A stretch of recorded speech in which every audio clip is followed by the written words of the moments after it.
এক গ্রামে এক পরিত্যক্ত জমিদার বাড়ি ছিল। লোকেরা বলতো সেখানে রাত কাটানো মানেই মৃত্যু।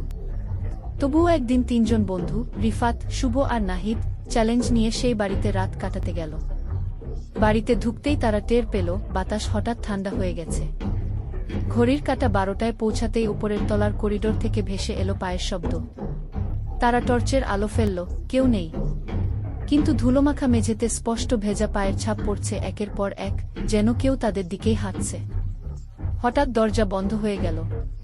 শুভ চিৎকার করে উঠল, আমাদের বের হতে হবে।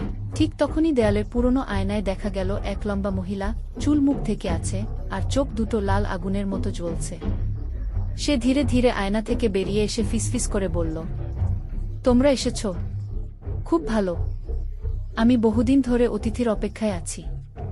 পরদিন সকালে লোকেরা জমিদার বাড়ির দরজা খোলা পেল, কিন্তু ভেতরে শুধু তিনজনের জুতো আর টর্চ পড়েছিল। কেউ আর কখনো তাদের দেখেনি।